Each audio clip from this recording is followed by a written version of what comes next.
And we are live with Spot Dodge, a live Nintendo podcast where every single week we react to the latest Nintendo news and talk about the games we are playing. With me here today, as always, is Mary Stowe, social media manager and host here at Destructoid. How you doing, Mary? Very good.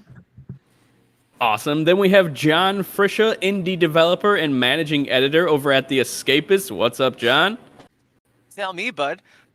Not much at all. Then we have Brett Larson, the King Daddy Dilf of the podcast. How you doing, Brett? I am just freaking swell. How are you? Pretty great. And then we have Greg Vargas, writer at PC Invasion and streamer over at Dynamite Giraffe. How you doing, Greg? Hey, man. Yeah, that's good. what we're talking about. Now we I actually just want to do know if that use was this, authentic or not. I can't tell anymore. Very What's- authentic. What's cool is, since there's a natural delay while we're streaming live, Eric has this software that just goes in and cuts out the gaps to get rid of that delay and make it sound like we're all in the same room. But every single time now, I actually have to go in and edit and add the gap. Like I used to have to go in and remove the Take it gap, off. but now Greg's gap, I have to go in and add it, which I just think is funny. I added crickets last time. I don't know if anyone listens to the audio version, but every time I say, "What's up, Greg?" you hear crickets, and then you hear them. It's pretty funny. It's the staple of the podcast now. You got to keep it in there, you know? Yeah, we have to. Like, it's forever a thing now in this podcast. Okay, guys, today's going to be a fun episode. We're going to talk all about overlooked games. Now, this is going to be sort of a non-Tendo podcast, so it's not overlooked Nintendo games, but I'm pretty sure there's plenty in our list. I went down, and I think I saw a lot of games that are on Nintendo platforms. But yeah, we're going to talk about all games on every platform, just games in general that we think are overlooked. And this is going to be a very broad... This is like a very big generalization of what overlooked is, because you can see a game like, for example, this isn't on my list, but it was Call of Duty Infinite Warfare.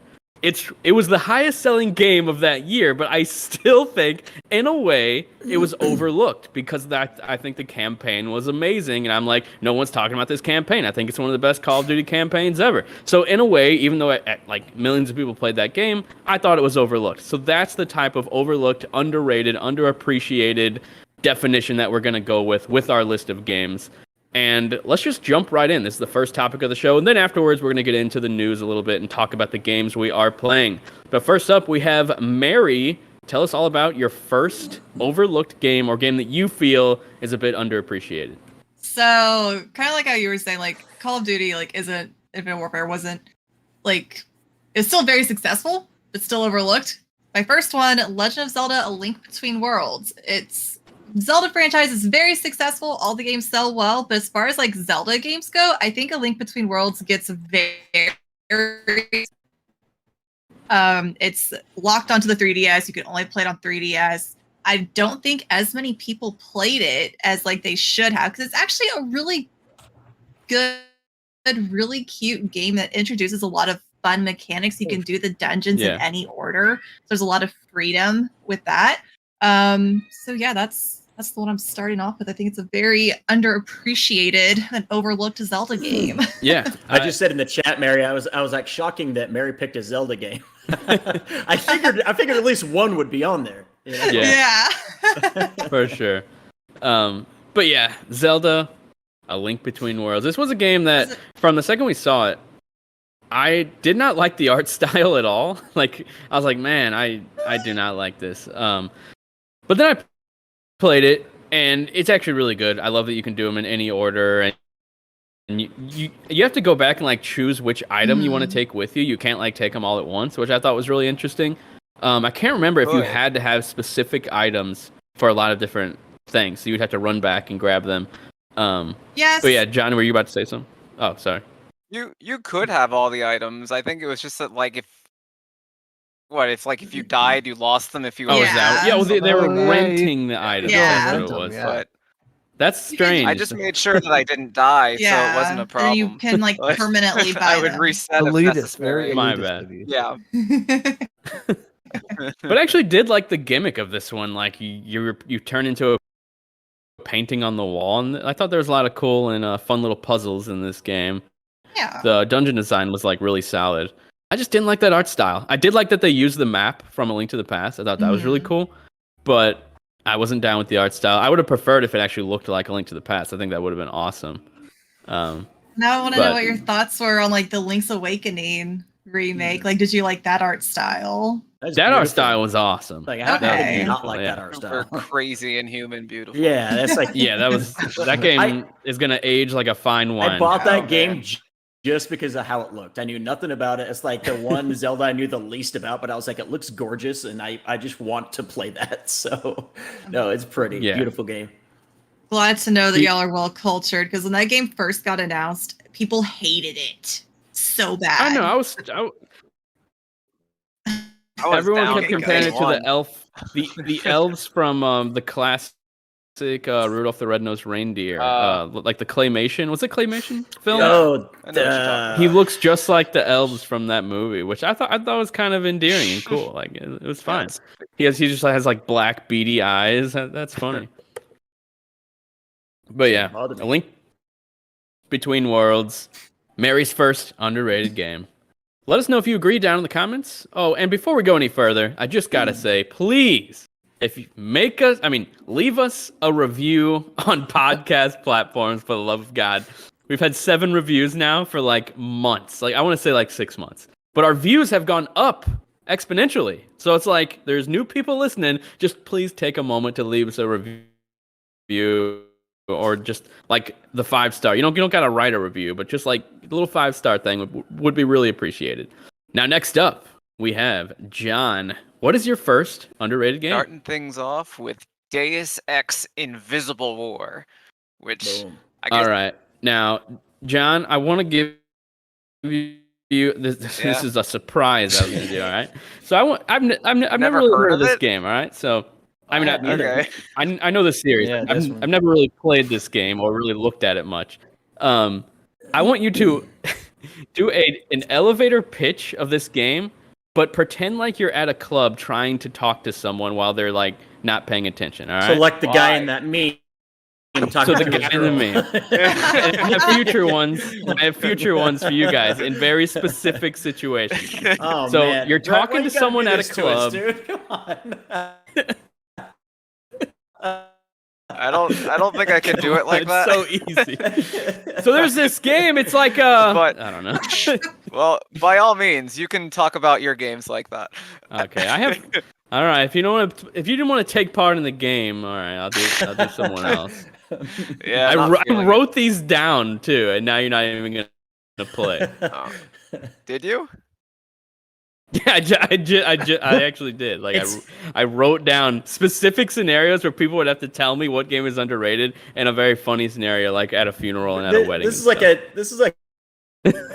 job interview. Yeah, where they're like, like, I tell me didn't- about a time in your past experience. I Where thought it would you've be done this, fun, this, you or know, this. like so many podcasts do the same thing. Let's go down a list of games. It'd be funny to do in like specific scenarios, like you're on a first Oh, for date sure, I like and it. you're trying to tell someone about something that you're passionate about. gotta But if you let guys me don't want know to do if it, I've entered an improv show, dude. You can't spring it on me mid podcast. Dude, I've seen your skills John, you're when it quick. comes to this kind of stuff. You're usually quick on your feet with this kind of stuff. So Yeah, that's why I toss it to you first. not where I have to like fake yell at people though. All right, that's fine. Then All real yell at me. I'll take it. All right, listen up, you. That's All real authentic. right, but yeah, Deus Ex Invisible War. It came out for like PC and the original Xbox, and here's why I like it so much. I didn't play the first Deus Ex first. Oh, Apparently, everyone thought the game was like trash, simplified garbage compared to the game that came before it. And I didn't play the original Deus Ex until years later. So I just got to play Invisible War and be like, hey, this is great.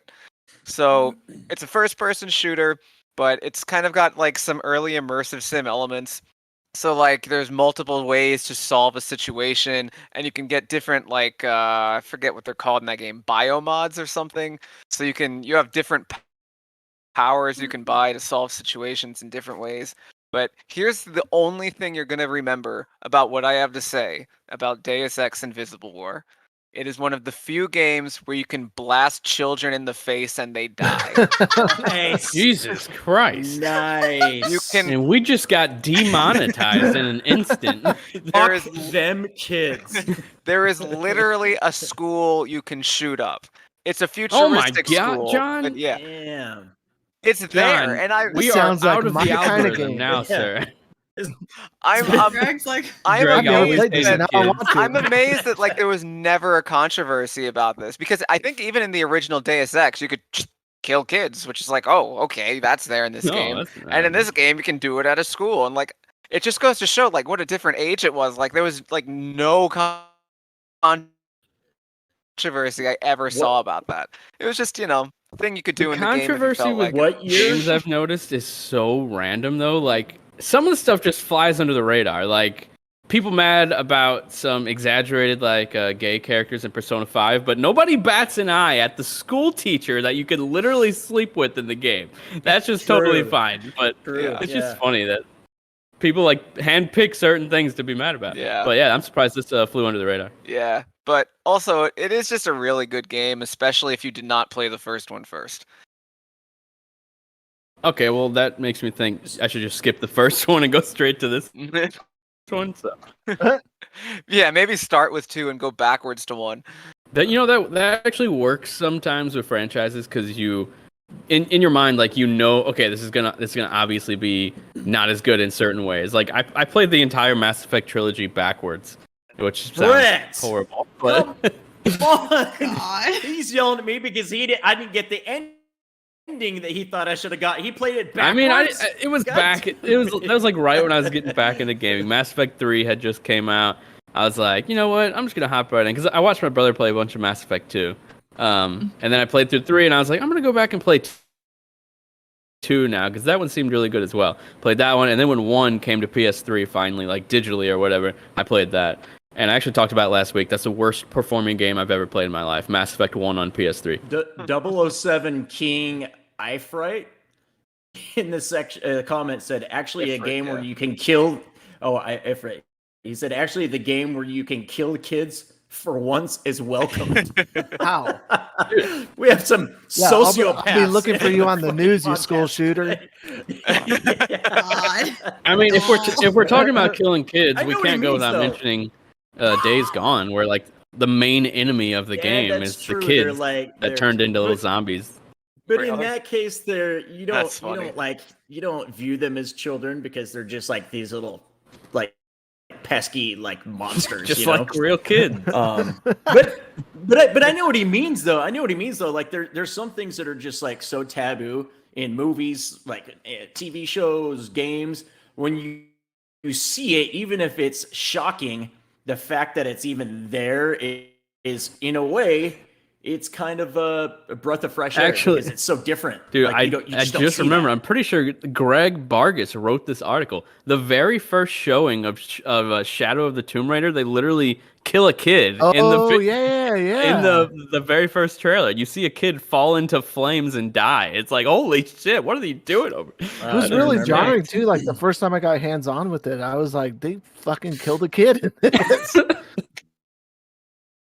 It's like actually pretty messed up. Like you see him dangling from a window, and then he falls into some flames. Like what the hell, Sucks you to be guys? that kid. This is Tomb Raider. God, we talked a lot about killing kids. We got to Interesting. move on. So You know what? That's an interesting topic for some time though. Like just taboo things. I thought you were that gonna say don't- killing not the- kids. I know, it's No, like- no, Not no. the killing kids. Where are you going with this? Not the killing kids, Right. but Fun like spin-off podcast idea. but there's like the infamous level in Modern Warfare, I think 2, where Yeah, I you think so. go and shoot up the airport, and you're just Yeah. supposed to kill like innocent civilians in the airport. Like that's just crazy. But anyways, we don't have to get too into the weeds with it. But interesting. Yeah. All right, but that actually would be a fun topic though. Like the most insane things in video games that like you never would have thought would have happened. Because I play a lot of JRPGs. There's a lot of messed up stuff that just flies under the radar for a lot of people. Next up, we have Greg. What is your first underrated, overlooked, or underappreciated game? I am gonna go with MDK. So it was like initially, he's showing 2 right now, so I'm just gonna run with 2. So my first experience with it was actually playing it on a Mac, which was really weird because I'd never really been into like computer games at that point. I was strictly a console player, and so you're like taking out these giant mine crawlers and basically saving the world with this like mad scientist and your like ribbon suit. But I just thought it was like the weirdest like blend of action, platforming, shooting. There's like some first person shooting elements where you can zoom in with like your sniper rifle.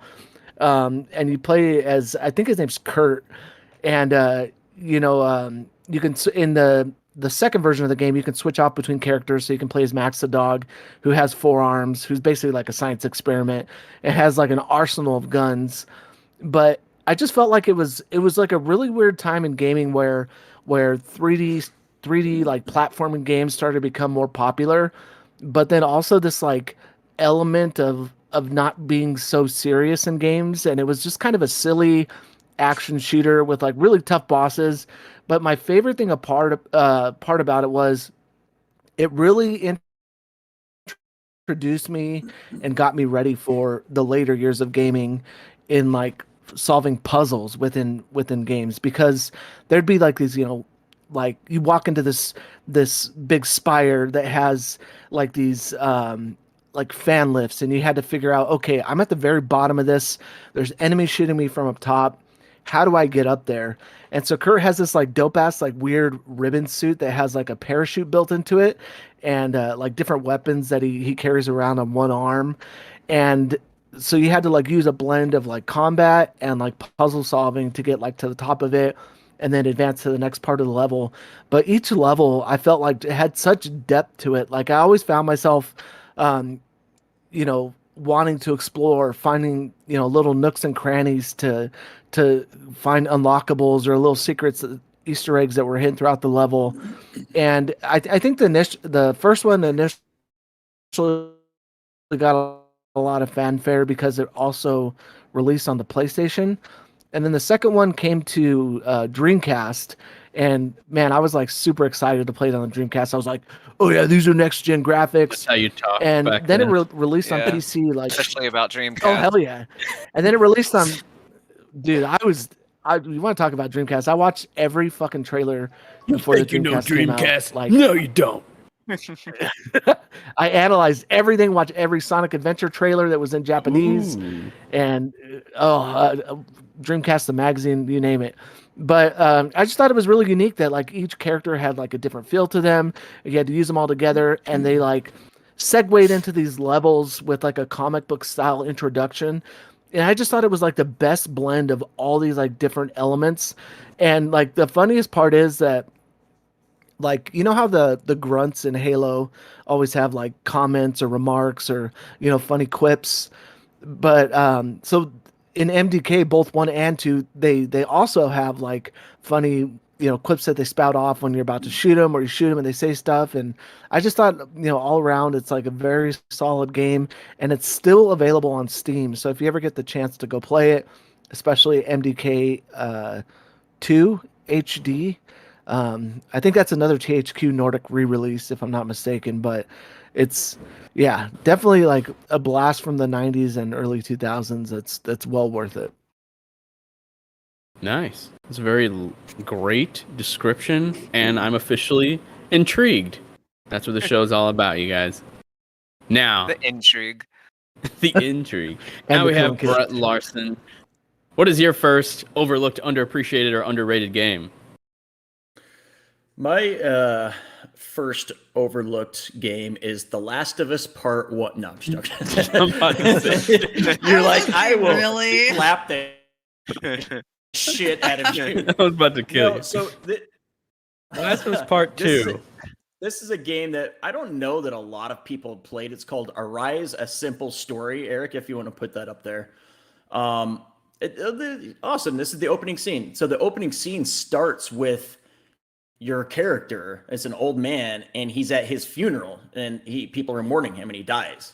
And don't worry, Brett, this isn't spoilers. This is literally in the trailers and is literally the opening scene. And the game is you go into the afterlife as this man, and you are essentially reliving different memories of his and different experiences of his throughout his life on Earth, or assuming that it's Earth. It never says Earth, but it is. And it is one of the few like very like touching games that I've played. Almost had kind of like a Journey feel to it. Like for what people describe how Journey made them feel, that's what this game made me feel.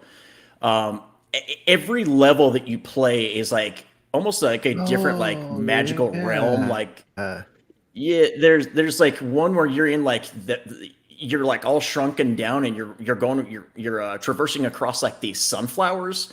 There's other ones where you're like in like an Antarctic type of setting, and each level is a different memory that you're reliving, and it's dude, it can be downright sad at times, dude. I played this game right after my mom had passed away, and I think that's part of the reason it touched me as much as it did, because a lot of it is about his life and his love and loss in his life. It doesn't have any spoken word, but it's telling you this as the game is going on. I mean, it's not a secret as to what is happening, but man, it is such a special game, so overlooked. It's one of, since me and Brett have become really good friends, it's one of two games that I've tried to bug him to play for like the last few years. Inside and this game, I've tried to get him to play quite a few times. He told me he's going to eventually, but it's such a, he did play Inside finally, which I can't say enough good things about that. But such a special game, man. I can't. It's you guys know, like I talk about like my artsy indie games that I love, like that certain specific style. It's this and a couple others that has made me like so obsessed with that kind of like trying to find the next Arise a Simple story. So amazing game. Awesome. Then next up, what? I'd totally forgotten that game existed. Like when he started talking about it and I looked it up, I remembered that this was a thing that happened. So that's cool. Wasn't there like a really big push around it? Yeah. Like I remember when it first got announced or like shown that there was like some weird like cult following behind it. I think it was like maybe Brett as started like, that one of cult. the I think it was like as one of the generations kicked off. I think it was like just happened to be, coming out at the time. So I played it in, and unless it was a game that re-released, I played it in, I believe, like late 2019 or late 2019. Like I think late 2018, early 2019, if I remember right. Anyways, sometime around then. So, but yeah, not to keep going back to that. Awesome. I'm gonna get to it one day. It looks beautiful. It looks like my type of game, and it's short. Apparently, I like short games. Yeah, short game. It's a nice palate cleanser after you finish like a massive RPG. Yep. All right, first up, I have 5. I don't know if we're gonna get to all 5, but I'll just go down my list, and then at the end, I'll do this one first. This is gonna sound kind of weird because the game was critically praised when it came out, so very similar to Mary's for that reason, and for the reason that it's also a Zelda game, which is Legend of Zelda: Twilight Princess. I feel like the game just isn't looked back on very fondly nowadays. In all of the chats that I see on Facebook, on Reddit, on just random places I see, and then like on all the podcasts I listen to, everyone's just like, Twilight Princess, that was terrible. And I can't help but feel, I've said this previously, I can't help but feel like most people, when they think about Twilight Princess, they think about that first 3 hours of the game, where it's like a drag, you're getting into it all. The first dungeon's not all that great, and then it just takes forever to actually get going and get out into Hyrule. And then there's also the tier sections where you have to collect the tiers or whatever, or I don't remember what they are, but they're like these insects that you got to collect to like fill up this thing. And those moments drag, but everything else I feel like is top tier Zelda. The dungeon design, the actual world is so like eerie and mysterious and just dark for a Zelda game. And I don't really know what the story's about, but it's very interesting and it's very visually appealing to me. And then the game just constantly introduces amazing items just throughout the whole game. At one point, a major item is a giant ball and a chain that makes no sense as to why Link can fit it in his pocket, but it's this massive ball and chain, and there's a bunch of puzzles you use. You have to like spin it around and stuff, and it's like, man, they went all out. This was the true Ocarina of Time sequel, and it was the dark and like more mature Zelda game that everyone was begging for after Wind Waker. And then when we finally got it, I just felt like it sort of just released. Like, even around the time of launch, it felt like it reviewed really well. It has like a 95 on Metacritic, but all the people around me and my friends and like fans on the internet and stuff on the forums back in the day, they didn't seem that into it. And I was always surprised by that. And I have forever liked this game, or even loved it, since 2006 when it came out. And yeah, I'm kind of sad that it's not really looked back on as being this great game. Now, Mary, you look like you've had a lot to say the whole time. So. Yes. So whenever I saw this on your list, I was like, what is he talking about? That like this is an underrated Zelda game. And I think clearly we're in different corners of the Zelda fandom, because everyone that I know and like the fan bases and the people, like the circles that I'm in, they praise the shit out of Twilight Princess. That's like wild. It is top tier. Every single post, anytime you mention it, people are like, "Yes, it's amazing, it's beautiful." My Nothing mind is will ever blown come right close now, to 'cause Twilight I've Princess never- ever I don't again. Like, Hear that ever. really? Like, at all. And I listen to like a lot of podcasts like every day, and I don't hear anyone praising Twilight That's Princess crazy except me. Like, to me. all I see is negativity about it, No. about how slow it is and how boring it is, and I'm like, what? No, game is so good. The freaking dungeon design is like still probably the best out of it. It hasn't been topped ever since this game. Like, Breath of the Wild's puzzles weren't even as good as this game. Like, an entire level was built around being one big puzzle.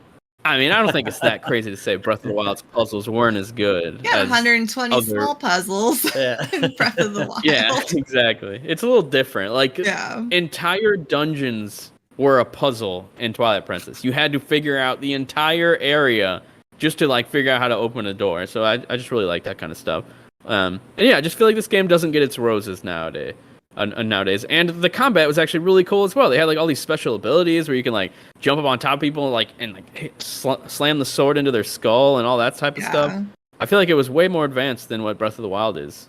So yeah, it actually moved the combat forward, whereas Breath of the Wild I felt like just more so just kept it the same. It's very similar to Wind Waker and Ocarina of Time, the combat is, in Breath of the Wild. This game actually tried to do like different stuff where you actually had to utilize the backflip and stuff way more. From my memory, I could be wrong, but from my memory, we actually had to jump around and do the backflip and parry a lot more in Twilight Princess. Yeah. What were you gonna say? I was like, if I keep going, I'll just keep talking about Zelda for a very long time. But I was about to start talking about like the combat in Breath of the Wild. I was like, that's not really fully relevant though. Oh yeah. But yeah, Twilight Princess is my first game on the list. And now we're gonna go heading on back up to Mary. What is your second game? Overlooked, underappreciated, or underrated? So I got really big into Hades whenever it launched. It's still probably easily one of my like top 5 favorite games. I love Hades. And then one year during like a Steam summer sale, you know, they're like, oh, complete your Supergiant collection. And there's all these like Supergiant games. I was like, you know what? I should go back and play, you know, some of their earlier games because I loved Hades so much. And the first one I picked up was Bastion.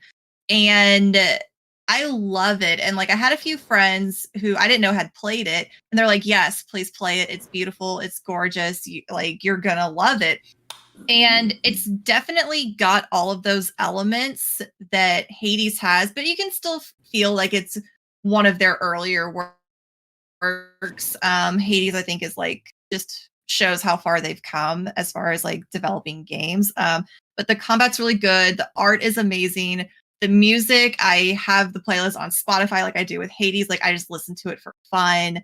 And it's actually like a kind of short game, and it does have an actual ending. It's not like Hades where like you just keep going one after another. It's not like a roguelike. But it's a very, very good game, and I'm happy that I picked it up, and I think more people should play it. How's the You said you were talking about Bastion? Is it Bastion or Bastion? Bastion. It was Bastion. Whatever you want it to Bastion, be. okay. Bastion. But Okay. How was the Yeah. how's the difficulty? I've been tempted, like I've come very close a few times to getting it.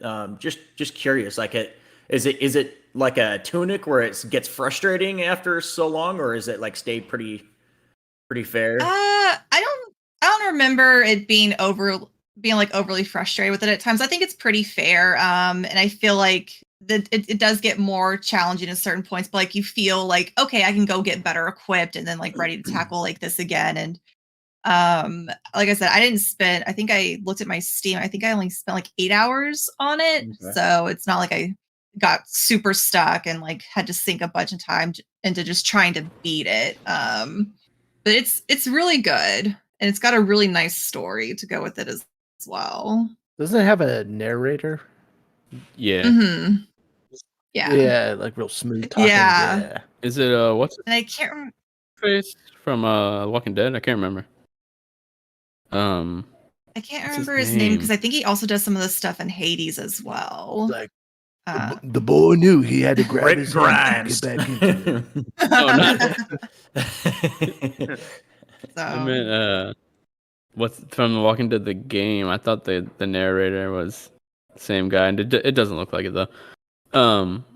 But yeah, that's awesome. I've tried this game on Vita, and I liked it. I just never continued playing it, but I Same. should get back to it. Nice reason to play the Vita. I still own it technically. So yeah.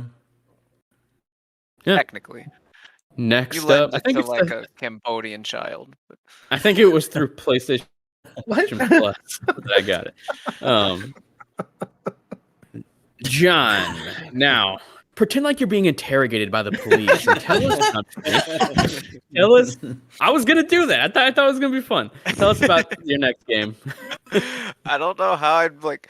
I think that'd get dark really fast. Like, Tell me about this like- game, damn it. John just I know starts you were crying. He's like, please just don't do it. I mean, can it Look get at my any skin darker than color, it's murdering white enough. adolescent youth? All right. But anyway. Where were you Anywho, yesterday alright, at next on the list. from 9 a.m. to 10 p.m. Home. playing Simpsons? Yeah, so all right. The next one I'm going to talk about is The Simpsons Road Rage, which came out on PS2 and GameCube and the original Xbox. So that game, when it came out, I'd never played Crazy Taxi, and it's 100% a Crazy Taxi clone. Like, everybody knew it, but nobody tried to hide it. All the magazines acknowledged this is The Simpsons Crazy Taxi, and that's fine, because up to that point, there had been a PC game called Virtual Springfield, where it was like, I never got to play it, and I always wanted to, but it was just like, there's like almost no real gameplay. You just explore Springfield, and it has lots of visual gags, and I thought it looked so cool.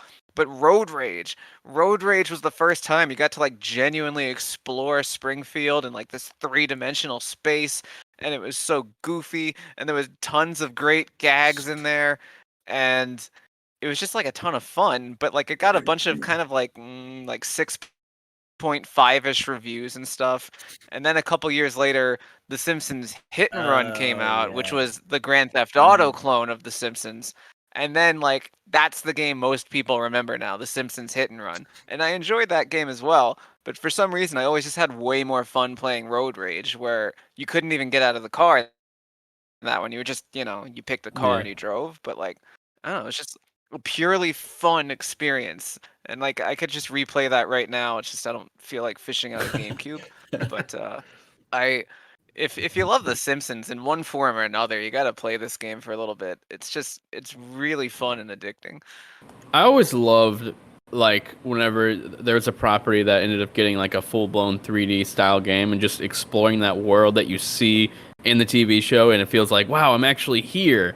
Like, there was that, it's looked back on as shitty now, but that South Park first-person shooter, I used to love that as a kid on N64. I remember EGM gave that, I don't know, like 2.5 sorts of scores or something. I don't know. I'm gonna look it up now.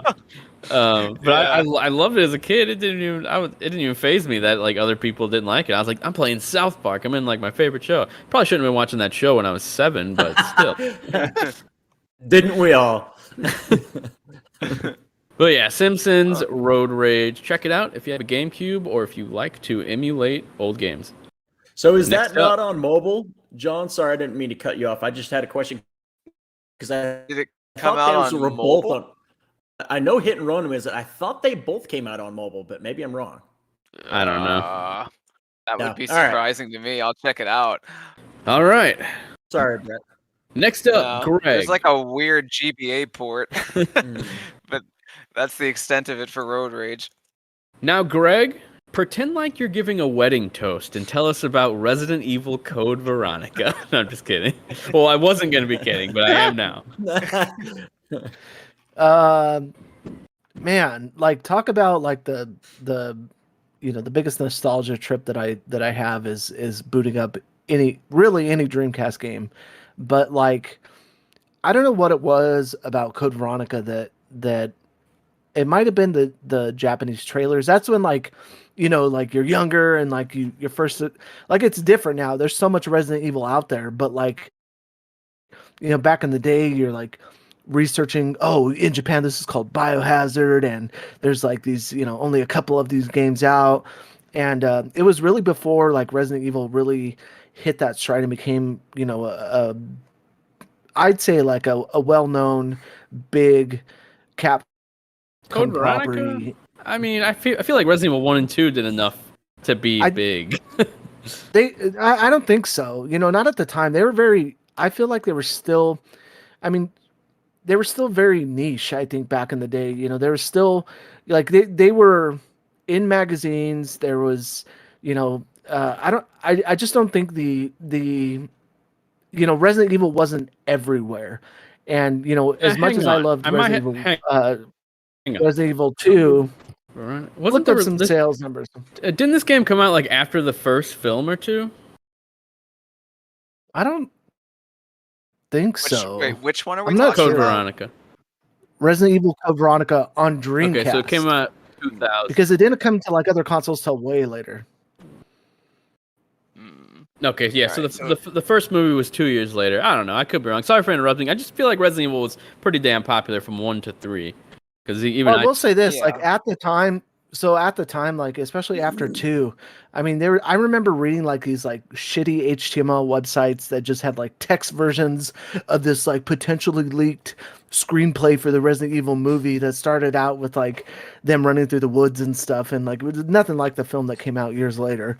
And so like, man, I can't tell you how much I just wanted more Resident Evil.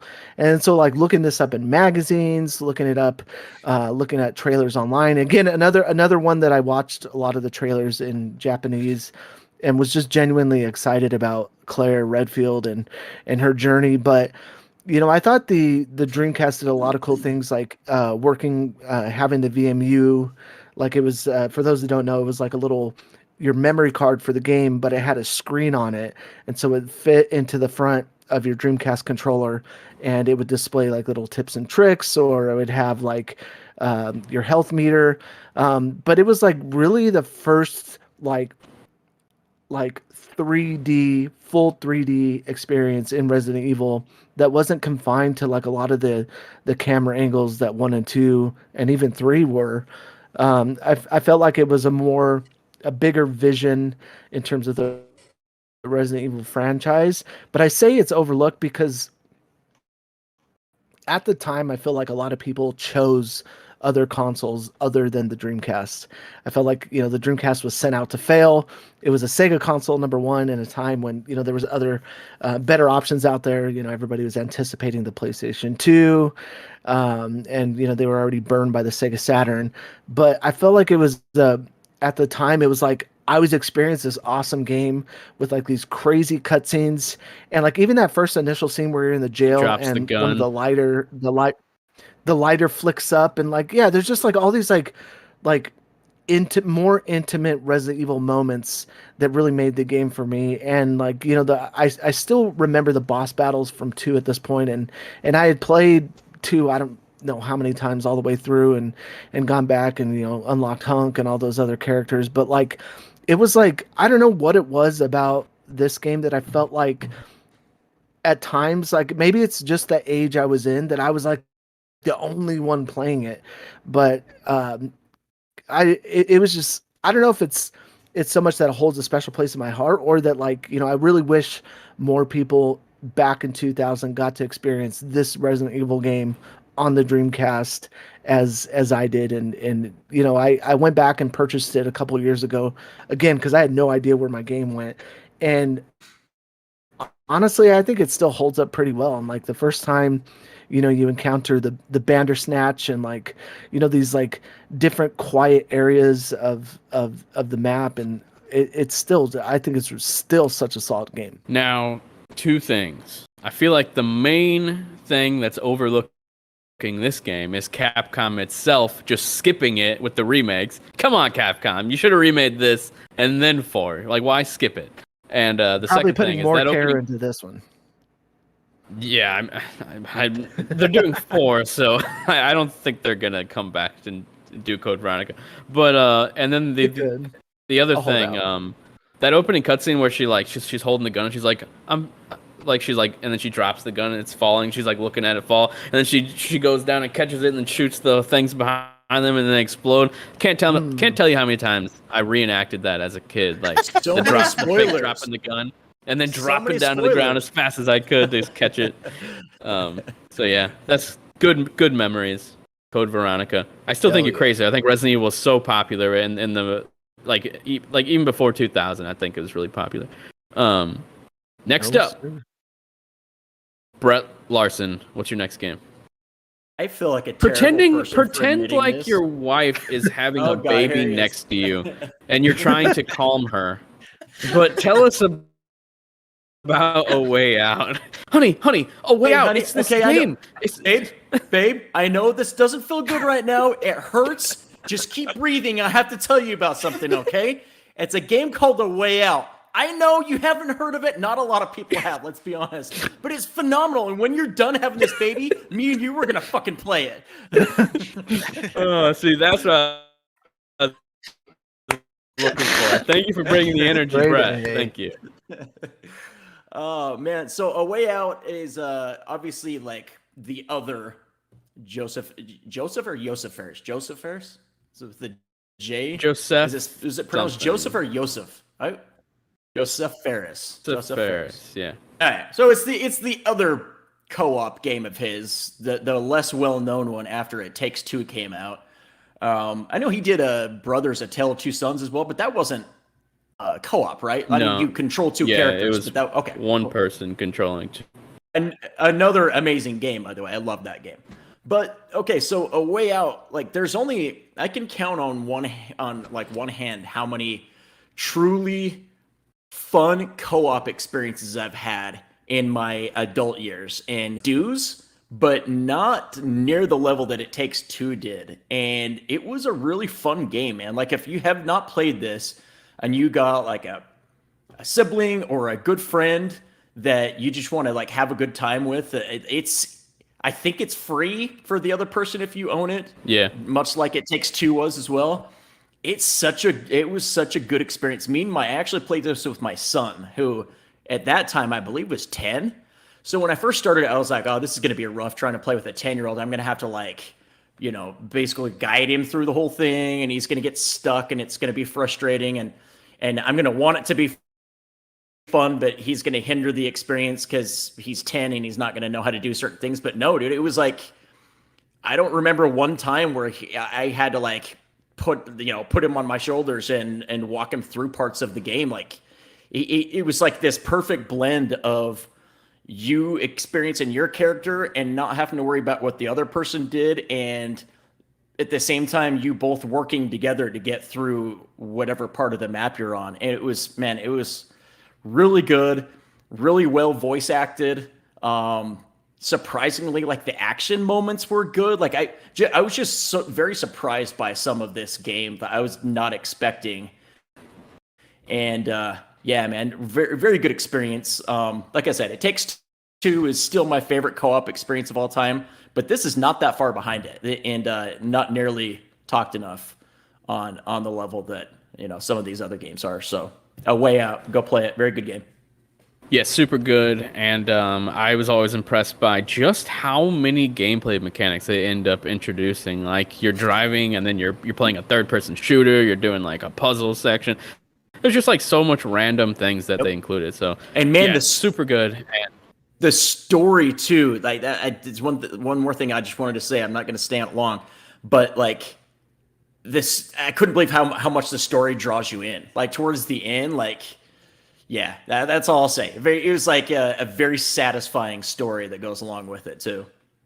yeah, what's funny about the ending, which I won't spoil it, but if you ever were around the internet, or I would say around like 7 years ago, there was this meme before memes were really like prominent on the internet.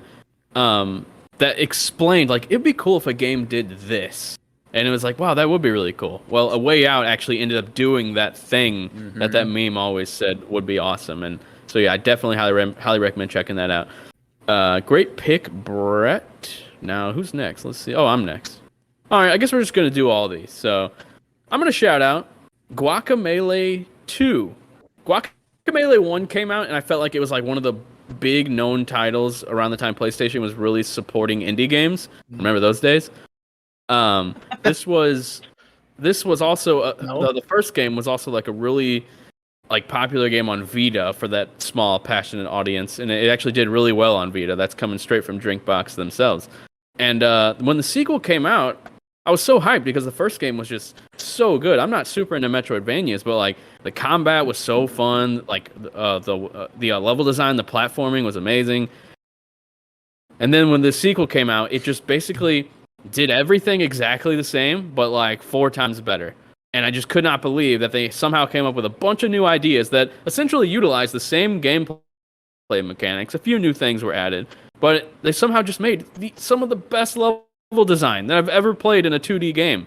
Like just crazy ass shit where you have to use every single special ability just to make it across the map and like hit this little thing so you can unlock something like a key or something. I don't remember exactly what you were collecting, but I just have to shout out this game. It's also hilarious. A lot of games try to be funny, but Guacamelee's humor, a lot of it is very, what's the word I'm looking for? It's like nonchalant. It's like in the background. Like it's not trying too hard. It's just little things that you might notice. Like I'm pretty sure this is in the second game. It could be the first game, but there's this really funny section where you're climbing up a hill. Like it's just like a really big hill. And then all of a sudden, at the top of the hill, you randomly see the main character thing from Journey just dead on the ground.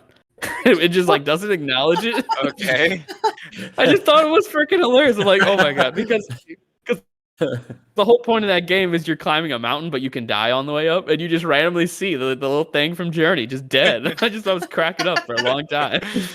That's the type of humor that I find really funny in games. Sort of like how in Xenoblade Chronicles 2, the lion just randomly, like you're like staying at a hotel, he's just wearing pajamas out of nowhere. Like he's the only one that's in like full blown pajamas with a hat and everything. That just cracked me up.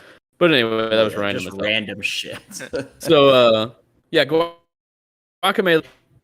I'm not even a Metroidvania guy, and this is such a good Metroidvania. And I also had Ori 2 on my list, but it's not on there. But it basically the exact same. It built upon the first game in all the best ways, and it's actually way better than the first game, even though the original is really good. But I feel like it didn't get as much fanfare. Guacamelee 2 and Ori 2 didn't get as much fanfare, despite being just so great. And yeah, just want to shout out them. I'll just do them together because I still have 3 more. So yeah, next up we have Mary again.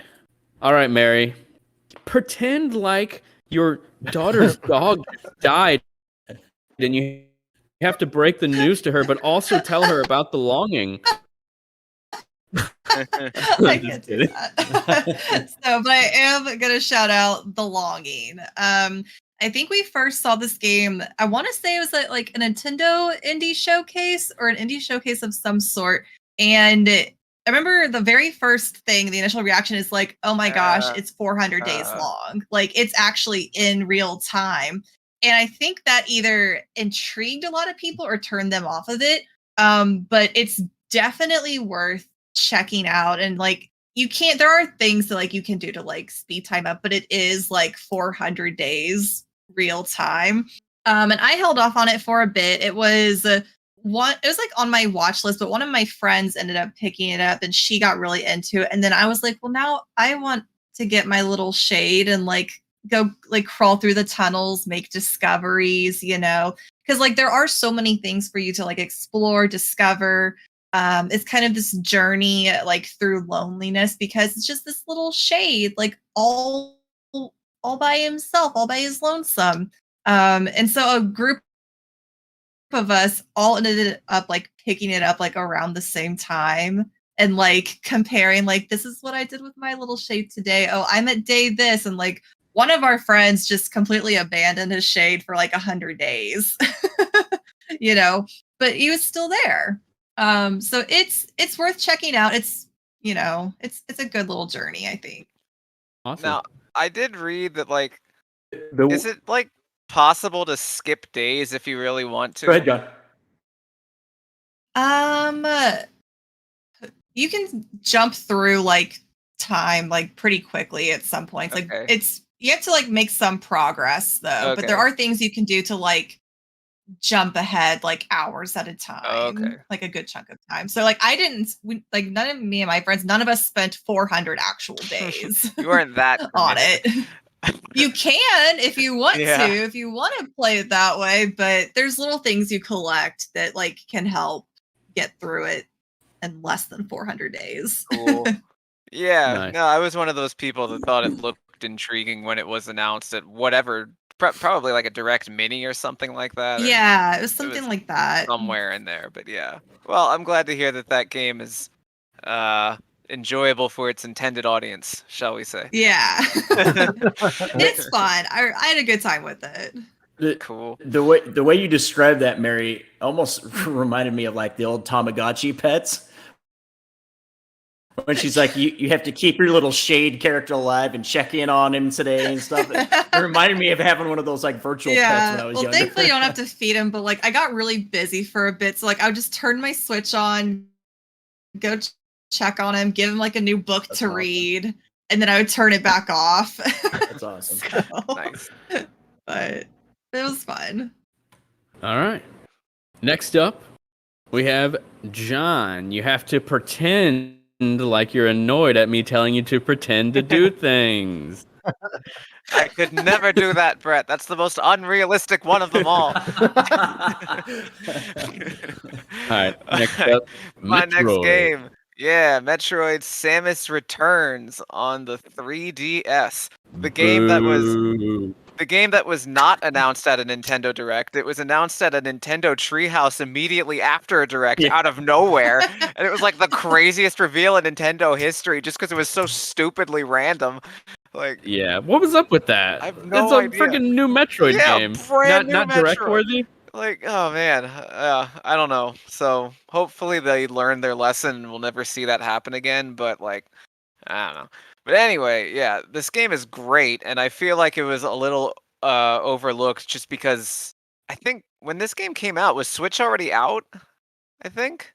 Yeah, it was. Yeah. That's why like no one cared about it. Yeah, yeah. Well, that's too bad because this game is basically like gameplay wise, it kind of feels like the blueprint for what Dread would become, and it's kind of a double-edged sword. So a lot of people did not play Samus Returns, and they only played Dread. So when they played Dread, they were like, "This is amazing! This is totally fresh! This is a really great game."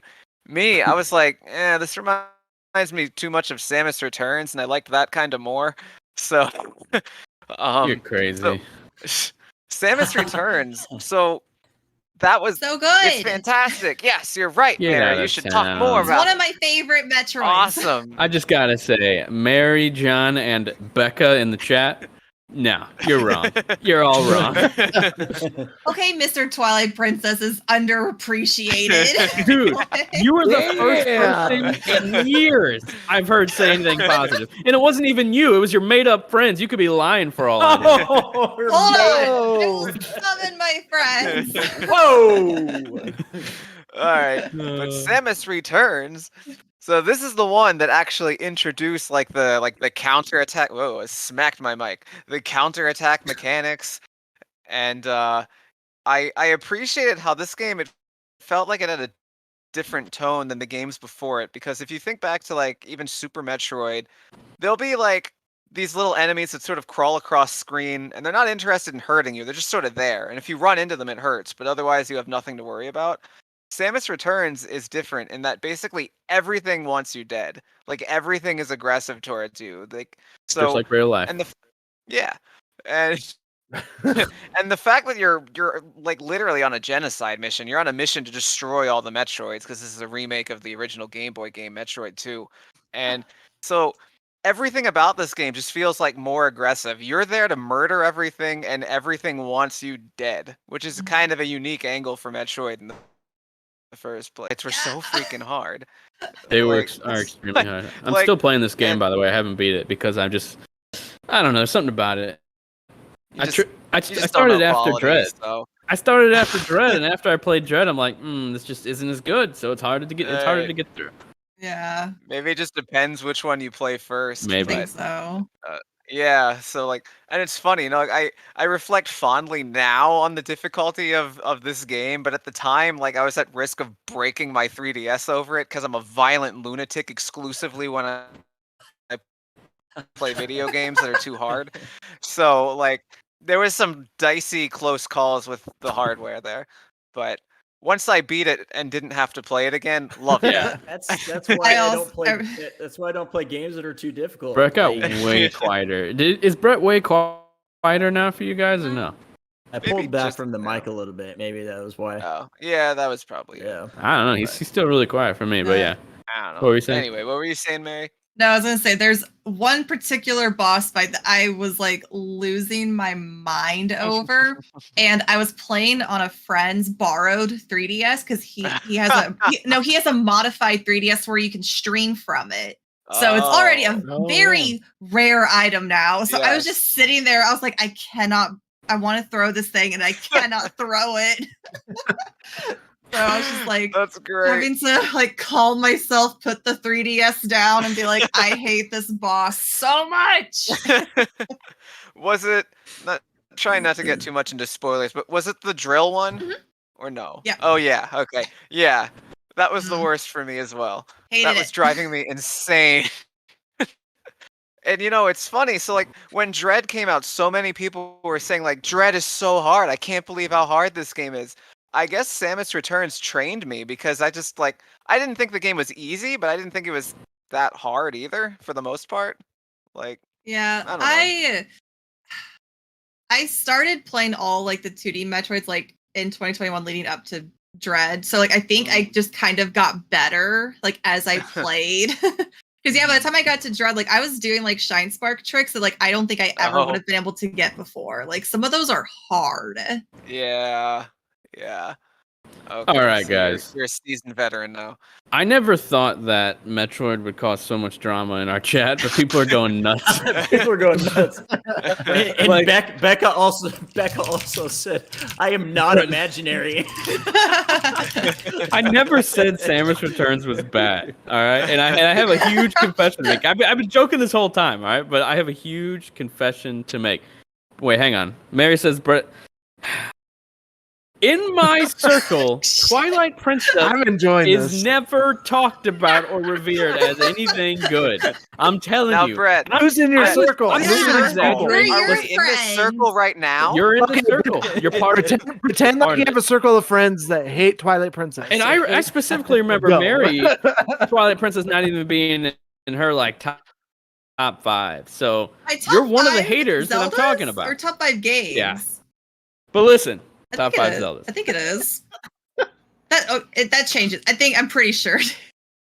I have a Midna statue next to me. It has to be in my She top has a 5. statue, so it has to be in her top 5. Yes. No, but I'm not even exaggerating. I listen to 5 to 8 hours of podcasts every single day of my life because I have my AirPods in all day long, and I listen to them in 1.5 or 2 times speed. So when you combined all those hours together, it's probably about 8 hours a day, 8 hours worth of podcast. I never hear anything positive from anyone's mouth about Twilight Princess. That was just part 1 of this rant. Second part is Samus Returns. I'll be honest, guys.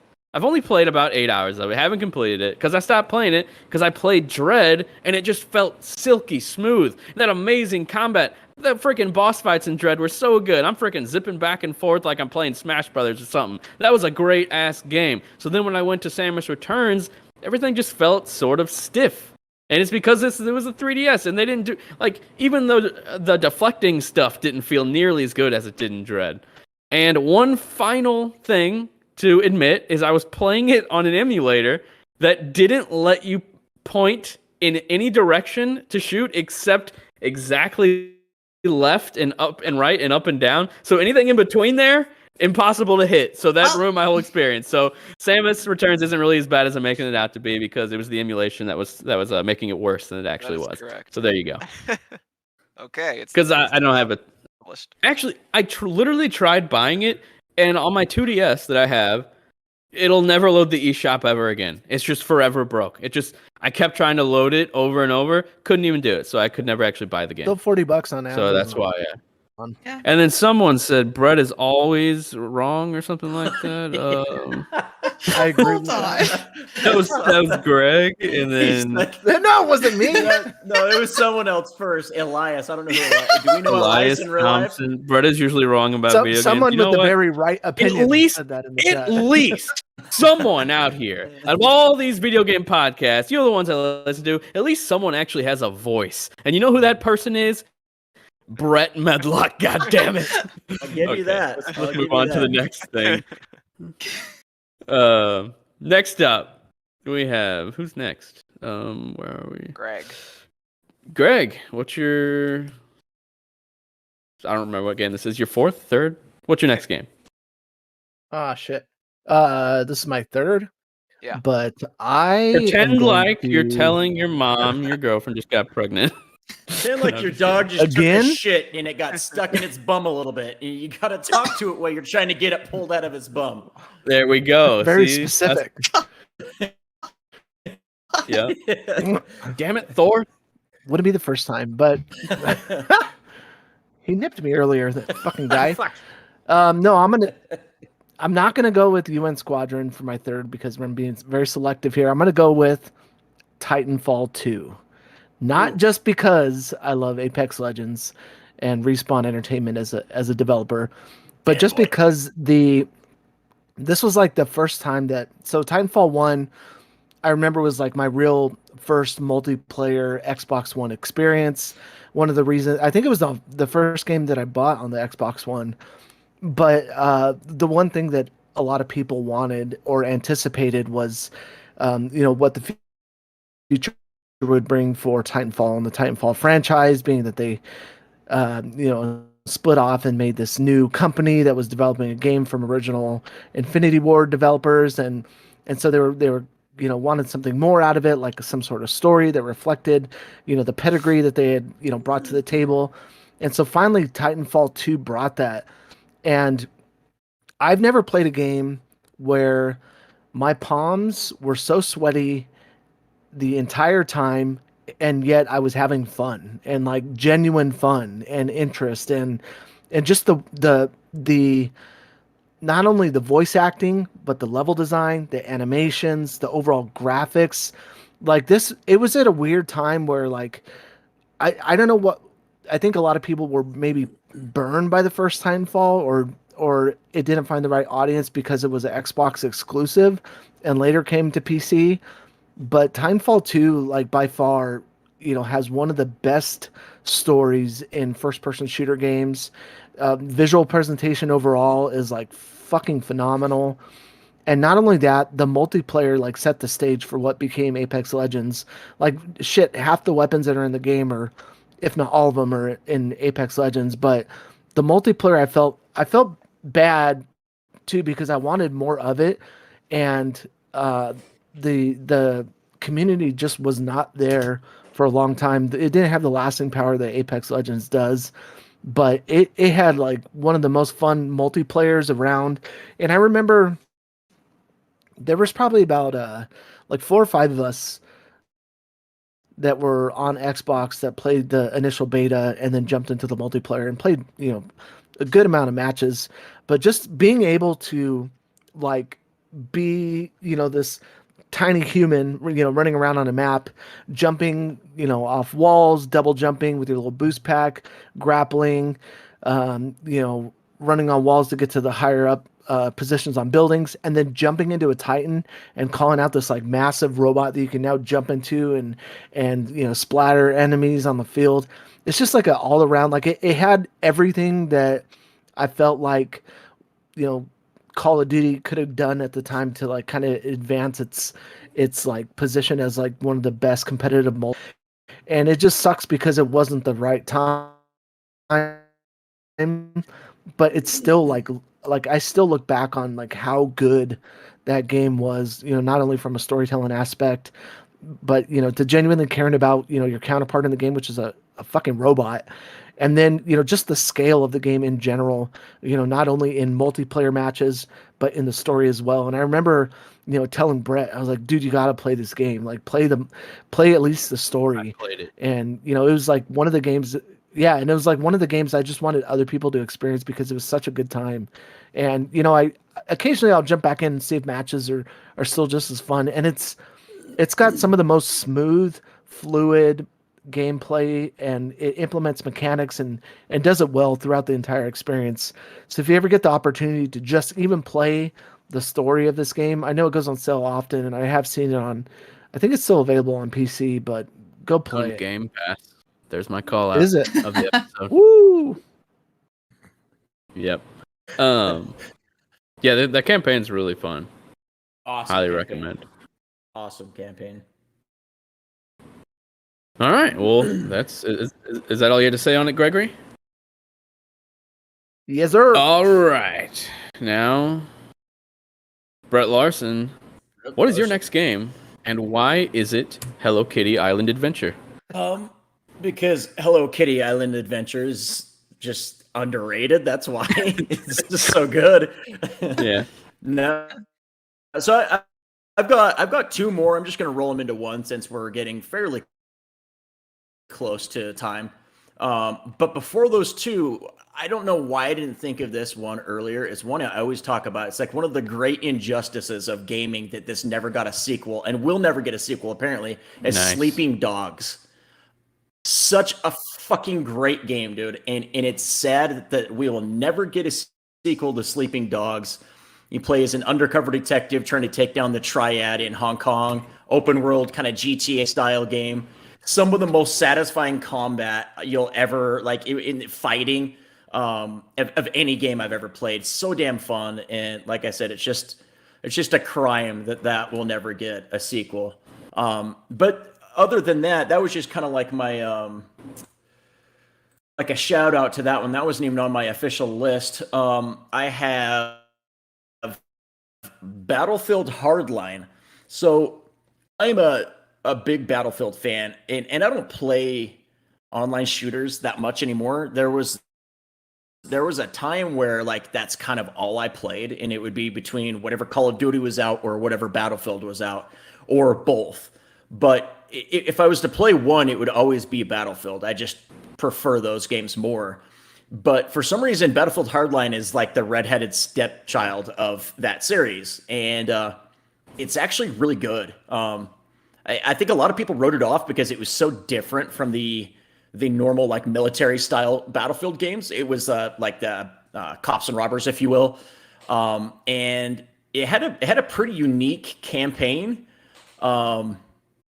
And man, it just was a lot of fun. I put so many hours into that game. I probably put more hours into that than any of the other Battlefields. And there's been some amazing like Battlefield Bad Company 2, Battlefield 4, Battlefield 1 that were just like highly acclaimed, and I put hundreds and hundreds of hours into it. But for some reason, Battlefield Hardline, it had me hooked, and I loved that game. Some of my best memories of playing online, just by myself without other people, just because it was so fun to just be in there playing, was Hardline. And then the other game I have, I'll just knock out too, is Metro Exodus. This is your third knockout in one round. Well, the other one was Sleeping Dogs was an honorable mention. That wasn't actually on my list. I just wanted to get that out of there since I was finishing up. But Metro Exodus, it's specifically the Metro series period. I won't spend a ton of time on this. So good. But Metro Exodus is like the perfect example of if you're not feeling a game, stick with it or take some time away and come back to it. Because I played this game, Metro Exodus, the first time for about an hour and a half, and I just was not into it, not feeling it, to the point where like it was back when like you could Redbox games. I Redboxed it, played for a couple hours, and I was like, not feeling it, took it back. And then I got to talking to Brett, and he's like, dude, you didn't like that? He's like, you need to try it again, trust me. And it was on sale on the PSN store. So I was like, all right, I'll trust him. Spent a few bucks on it or whatever. Went back, and I enjoyed it so much the second time that I then went back and played both of the first two entries in the series and all of the DLC from all of the games in like a 3 or 4 week span. Insanity. Like I just went stupid on everything Metro. Like, dude, I just freaking fell in love with that series. It's kind of so good. Like some of the most like tense moments I've ever had in a game, like by myself, and like just like get caught in the middle of a firefight and like almost terrified at the same time, is a Metroid game. Like it's like I said, if you played it, especially Exodus, and weren't feeling it, give it another shot, because when I went back and gave it a second shot, I fell absolutely in love with it. Two things about this series. It's kind of funny how I got you to go back and play Exodus because I loved it so much, and then you started the other games, and then I started them at the same time, and then we both just sort of played through them. Mm-hmm. I took a while longer to beat the two older ones, and then we both just fell in love with the series. Now I can't wait until the next game. And another thing, I will always remember Exodus as the game Greg made me go preview at E3 when I never went to sleep. I stayed up an entire night and got up at like 7 a.m. to go to a preview for Metro. And when I was there, I kept thinking, this game fucking sucks. I came here. I went out of my bed after I was like just fell asleep. I was like, I can finally sleep. And then all of a sudden, hey, Brett, I got that preview. I'm like, oh no. And then he woke me up, made me go. And I just thought, this is the worst game. Like, this is terrible. It's so buggy. It's pretty, but like mechanically, it feels terrible. I am never playing this game ever. And then I ended up buying it at launch and ended up loving it. So yeah, it's just kind of funny. Amazing series. I feel like it's totally overlooked. It's like, I feel like all of these games could be argued as like 10 out of 10 games. They're absolutely fantastic. The worst part is that the main protagonist doesn't talk unless there's a load screen. I was going to say, unless there's a load screen, then he talks. I was going to say, literally my one thing, if I was to say like something negative about it, is you're a silent protagonist, which, you know, whatever, that's the direction they went with it. But when you're in a load screen, your fucking protagonist talks. He like reads out of his journal. I'm like, so why did you give him a voice in a loading screen, but not during the game? It's so annoying. It's so annoying.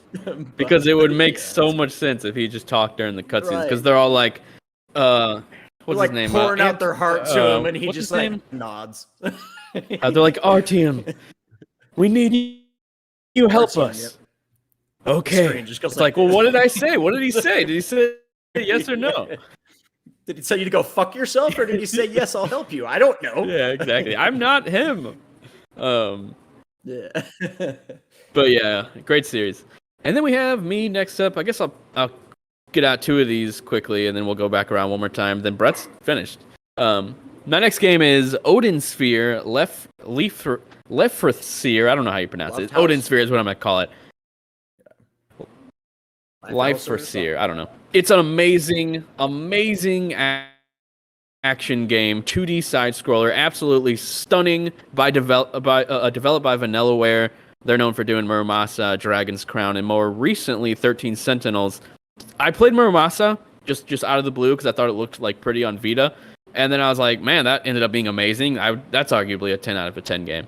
And then I saw this coming out. I got a review code, so I was really excited. I played through it as the main character, and I was like, man, that was a really good game. That was awesome. It was like a solid 6 to 8 hours. And then I realized the game was just beginning. You played through it more times from different perspectives as different characters that all have different abilities and attack styles.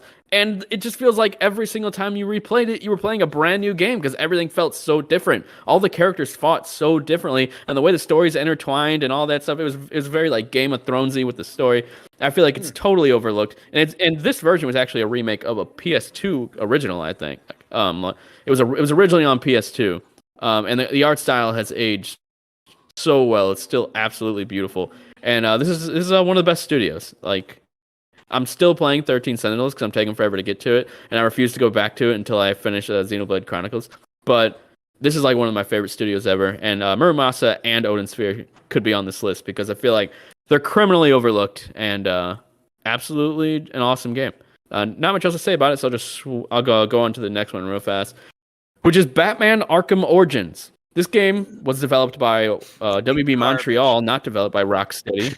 It's the bastard child of the series. They call the Arkham trilogy the 3 games by Rocksteady. They just completely ignore this game all the time. It never got ported to modern platforms. The only way you can play it is with a disc, an Xbox 360 disc on the Series X. It's not even available digitally. You can't even digitally buy this game. They hate it that much. Warner Brothers owns the rights to it. Why would it not be on digital stores? It makes 0 sense. And they call it the Arkham Trilogy. They never acknowledge it. I don't get it because this game is definitely better than Arkham Knight. That I'm sure a lot of people would argue that. Arkham Origins, I liked it so much more than Arkham Knight. The detective stuff, absolutely awesome. You finally feel like a detective as Batman. And the other Arkham games, you never really felt like a detective until this game where you're going in and analyzing things, slowing down time, rewinding time. It's just really awesome in that aspect. And then it's an actual awesome origin story for the Joker, voiced by Troy Baker, who does a great version of Mark Hamill's Joker in this game. Sounds just like him.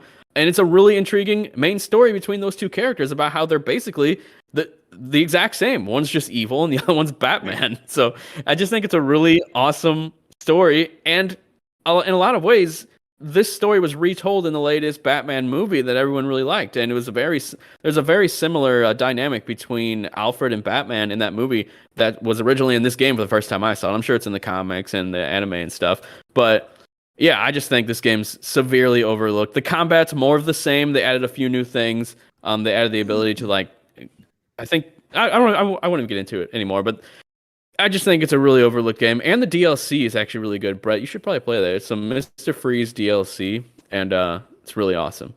And then, I was just gonna say, fun fact: Brett actually got the physical 360 game for his birthday last year, and then played it and sent it to me in the mail, and I just finished it recently as well. The only way you can play it, 360 disc. The only way you can play it, man. It's the only physical game I played on either of my 2 current gen, like the Series X or PS5. Literally the only physical game I've played this whole generation. Yeah. And fun fact, I sent it to him in a box for the DVD for Delivery Man. Starring Vince Vaughn. It's sitting right behind me. I was like, I don't want to give him the real box, so he can just have this random DVD box. But yeah, next up, we'll go on down to Mary because we don't got much longer. Mary, your game I 100% agree with. Tell us all about it. Astral Chain. Yeah. Played it for the first time this year before, on the podcast, because I did play it earlier this year, but it's such a good game. It's on the Nintendo Switch. I feel like people talked about it. It came out and then no one talked about how really good it is. It is so cool. It runs so well on the Switch's hardware. It looks amazing. The music's great. The combat's really fun and it's different than what I expected it to be, because I was like, oh, this is going to be how's it going to be controlling your character and then also oh my God, the Legion, Legion, that you have with you. And it actually works better than I thought it would. And I was like, this is so cool. Why did people stop talking about this game? Because I put it off for so long, and then I happened to get it, I think on sale, during a Black Friday sale or something, and then it sat on my shelf for months. So I was just like, I'll get to it eventually. And finally I was like, all right, it's time. And I'm like, I should have played this so much sooner. I still was shocked when I played it at how beautiful it looks being a Switch game. It rivals some of the best looking prettiest game that year. I've ever played. I stand by it. Yeah, it's gorgeous. I mean, that shows you right there what the Switch is capable Dude, of if it's what's funny put to is use the right way.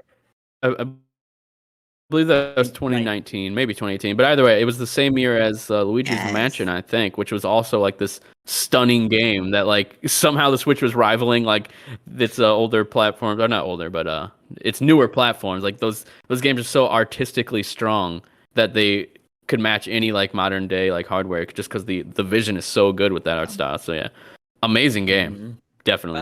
That's a game that I a actually lot of did people. rage quit. Oh my Really? god! I Come on, John. I think it was only even like the first like major boss where it had like 2 or 3 different forms, and like I don't know if I was missing something or what, but I was so extremely pissed I just swore it off forever.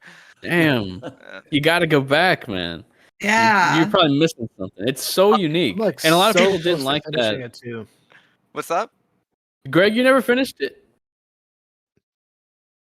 No, I'm like so close to Mhm. finishing it, but I echo some of Yeah. that same sentiment, John. Though, like initially, that's why I set it down, and then I went back into it, and like a lot of I think as soon as I started unlocking more legions, the more I changed, the more I leveled up, the more shit that like you randomly find in a level, like new outfit, and I'm like, am I having fun changing outfits right now?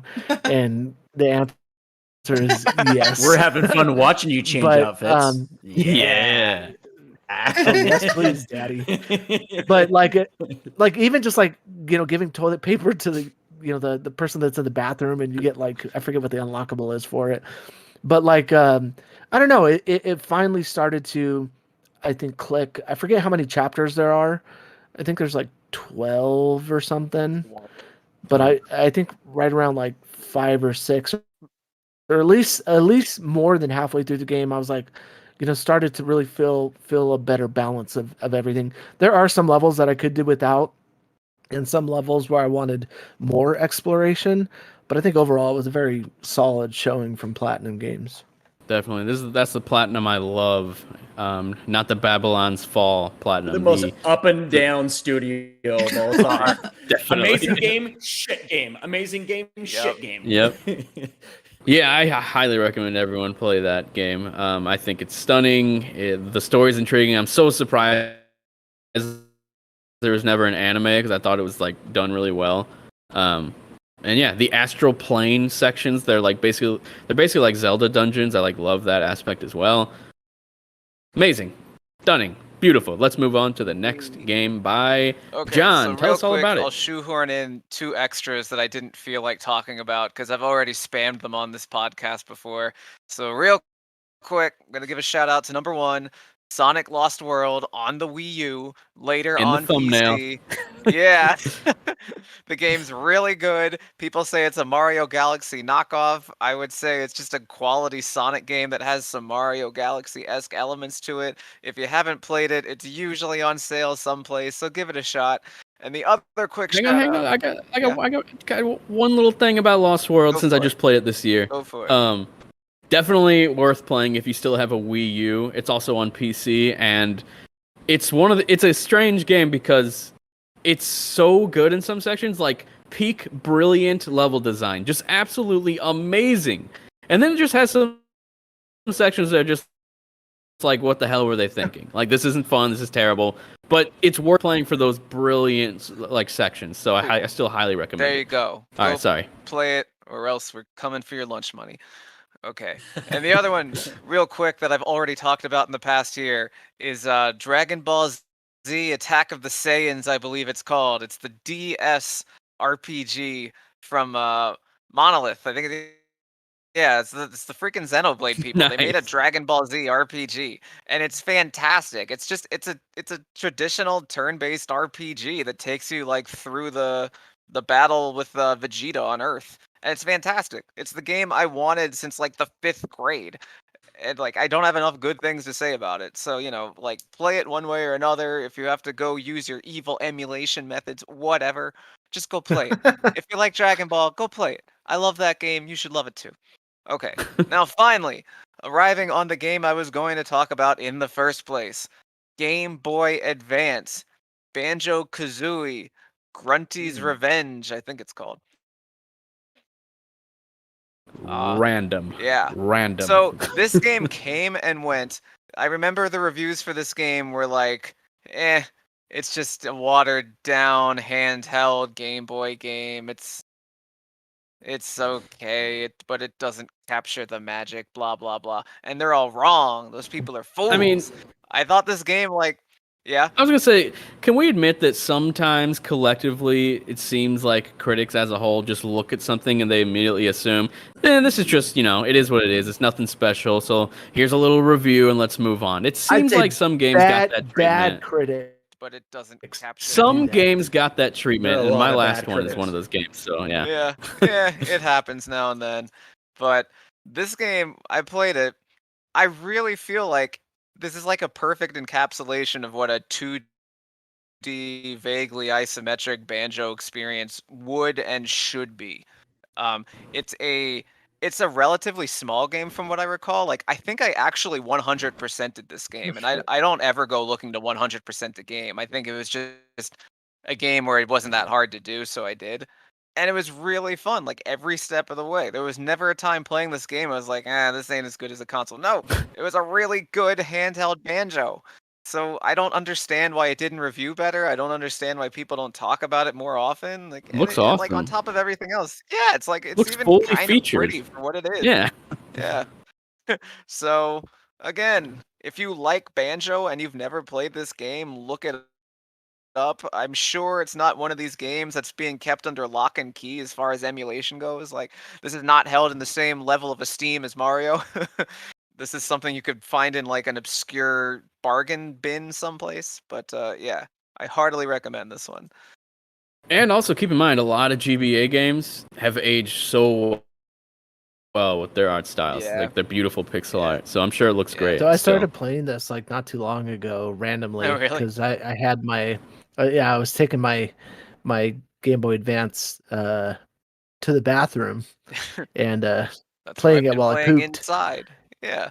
But then like I'd find myself like sitting there like literally until like my legs started to fall asleep, and I was like playing this and I was like, oh, okay, I need to stop. And then I was laying in bed playing it, and I agree with you. I think it's a very solid like isometric view of the Banjo-Kazooie world, and I think it does a really good job of like fleshing that out for like a handheld console like the Advance. I think it's has pretty good representation or presentation on the console, and I think like even some of the dialogue and the humor is there too, and so I would agree with you wholeheartedly. Awesome. Good stuff. Then we have Greg's final game. Tell us all about it. You got to be kind of quick. We're running low on time. Yeah.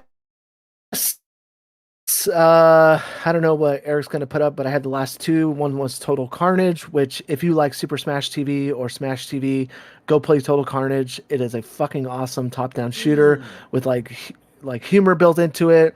There's a lot of like just bizarre elements added. You're saving people that are on vacation. You're like going through time warps. You're looking for the Weasel Man, whoever that is. There's like all these like random enemies. There's like exploding bombs that you need to defuse in Total Carnage, like exploding bombs that you need to defuse in like these bonus levels, and you need to shoot these jeeps before they explode.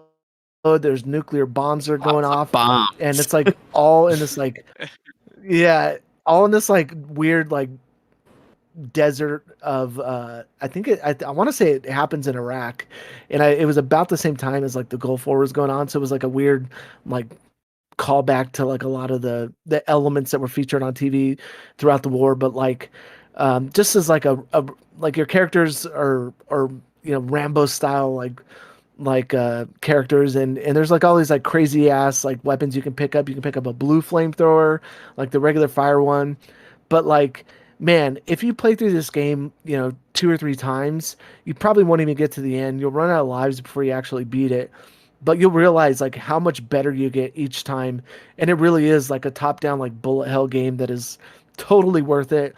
I don't think it's too expensive to find, but it's on the Super Nintendo, and it's like absolutely one of my favorite like Super Nintendo games. I still play it every so often, and like to the point where like I'm grabbing the controller and like the SNES controller creaks and like you can hear it like bend under your frustration. But I still think it's such a weird, like fun game, and especially if you play 2 players, like you'll be much better off with a second player within the game with you. Awesome. And sounds cool. We Let's move are on to the live. final game. And we are live. All right, my final game is, I've talked about it on the show before, Drakengard 3, which criminally sits at a 61 Metacritic score.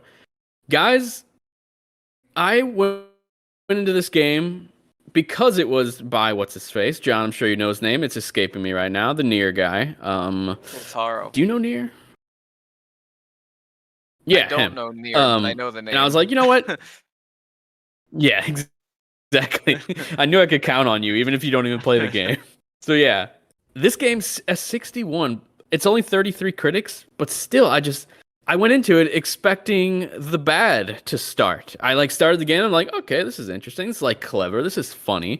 But when's it gonna get bad or repetitive or boring or any of those things? And it never happened. I played through this game through every ending except the final one where you got to collect all the items and shit to get the final ending. Screw that. But I played through it 3 times and saw all the different cutscenes.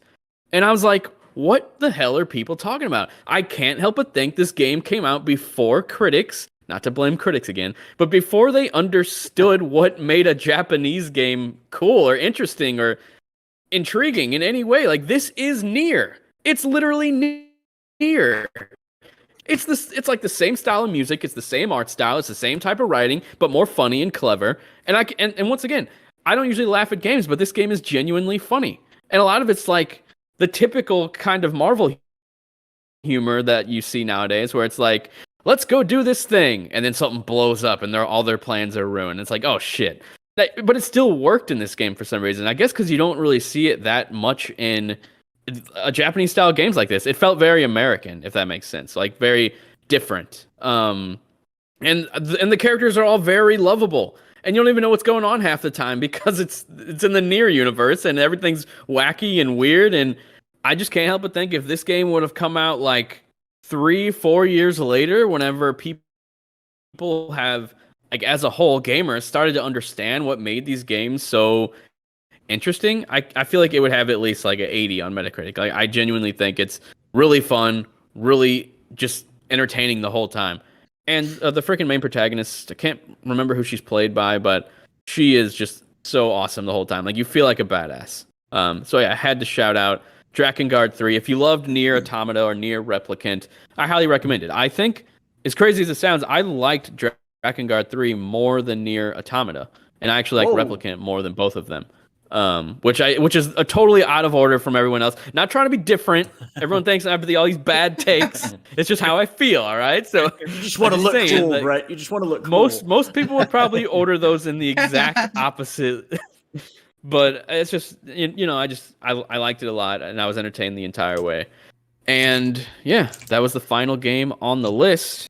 And before we go, I wanted to shout out Franco, the Becca, Elias, for hanging out in the chat and being very active and talking.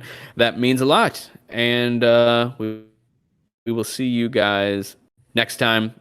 Forgetting to say something, I feel like. But, oh, well, this is the end of the show. So everyone just say bye and then we'll leave. Bye. Bye. Super Mario movie soon. Super Mario movie. Sleeping dogs. We're gonna talk about that next week. Yeah, Mario. stay tuned, guys.